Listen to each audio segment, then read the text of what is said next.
Hello, everyone. I'm Peter Albrecht. 3 people are dead and more injured after a school shooting today in Wisconsin. We'll tell you about that coming up. Plus, a Tennessee man arrested in Gulf Shores, how he injured himself in the process. And a shooting today in Prichard. We'll have the latest on that. It's all coming up on News 5 Now. This is News 5 Now, streaming live to your neighborhood and around the world.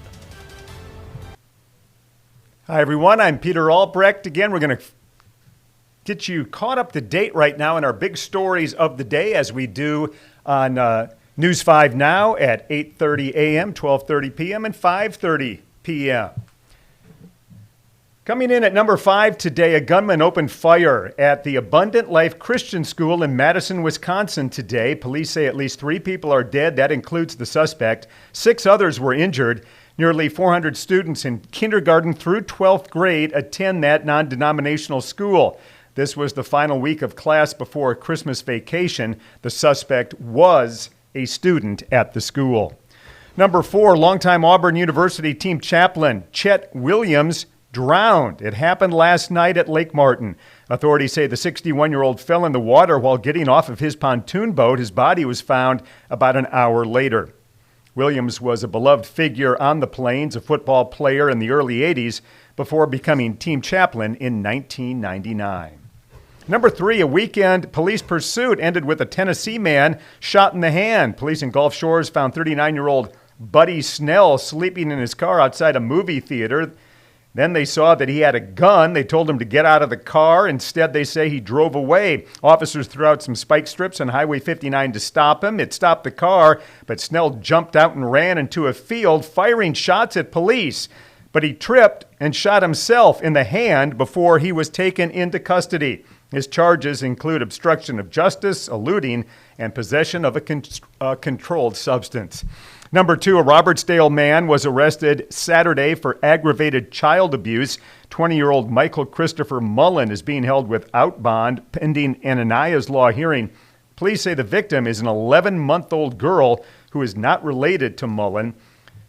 She is currently in a hospital in Pensacola. Officials say more charges are likely.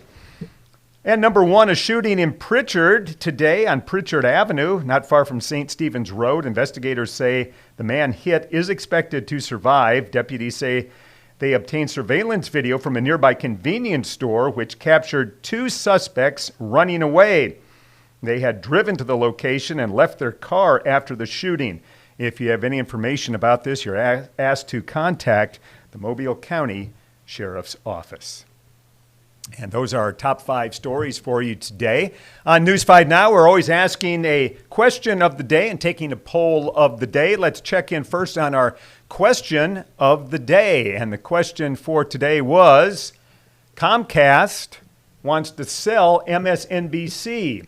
Who do you think should buy that cable network? Okay, let's see if we can get this working here for us and check out some of your comments. All right, I'm having a little trouble getting some cooperation here.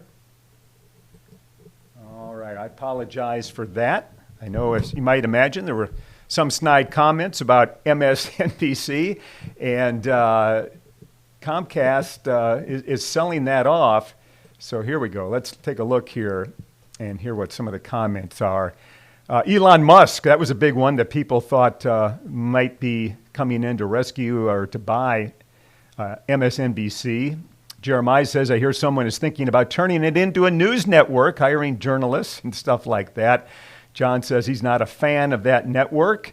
Musk or Trump, bad investment, says Charlene Jones, who watches MSNBC.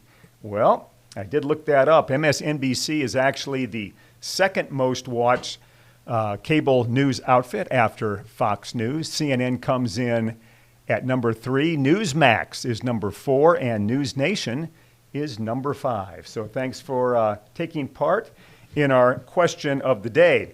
All right, we also have a poll of the day that we ask, and this one's a little more lighthearted today. It is, do you prefer a real or a fake Christmas tree? All right, and this one pretty close in the voting.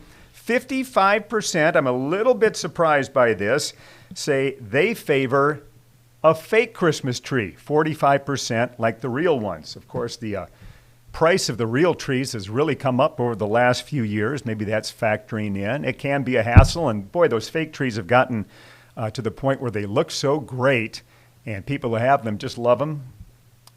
Not much hassle. You got to store them. That's an issue, I guess. Every year, we say we're going to get next year we're getting a fake tree, and then we never do. But maybe one of these years we'll get around to it. Okay, our question of the day for tomorrow is, which Christmas song do you think is overrated? We ought to get some good responses on that. And our poll of the day is about TikTok. Do you think TikTok will actually be banned in the U.S.? I know they're looking at a date mid-January for that possibly to happen. So that would impact certainly millions of people. We'll get your thoughts on that. You can just go to our website or our Facebook page and vote on the poll of the day, and also give us your comments for the question of the day. All right, it's 5:42. We've got about 18 minutes till we come on air with WKRG News 5 at 6 o'clock. I'll be joined by Roseanne Haven and Ed Bloodsworth, so we will see you then. Bye.